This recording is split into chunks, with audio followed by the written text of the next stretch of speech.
wanted to talk to you about some tips for training. There's a page in the back of your book that details this, but I just want to remind you, when you're thinking about training, remember to start training where it's quiet and there are low distractions. That gives your dog the best possible chance of being successful.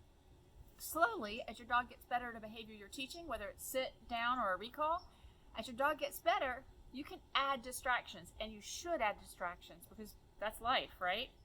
So if your dog stops responding to a word that you're pretty sure he knows pretty well, think about how your dog thinks. One thing might be that you've upped the distractions too quickly and your dog doesn't quite understand it. So lower your distractions and try again. Go back where your dog is successful. Don't be afraid to take a step back in your dog training. The other thing you can try is increasing the value of your treat. For example, when I come outside, I always know that I'm probably going to have to increase the value of my treat because outside there are sights and smells and sounds that are just so distracting and wonderful to your dog that sometimes you just need a little bit more focus, and a higher value treat gives your dog a little bit more motivation.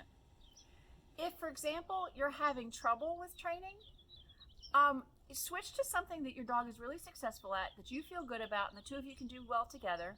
Do that for a few minutes and stop your training session if you need to. If you're getting frustrated, your dog probably is too.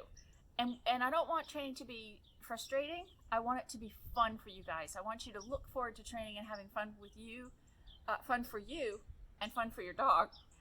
The last thing to think about is, a lot of people ask me, how long should I train? Well, every day, if you can train 10 minutes twice a day, that would be fabulous. But if one day you have a 5-minute session, because that's all you can squeeze in, but it was a really good 5 minutes, I'm good with that. It doesn't matter how much you train, is that you do train very consistently, and helping your dog to increase distractions and be better at their behaviors.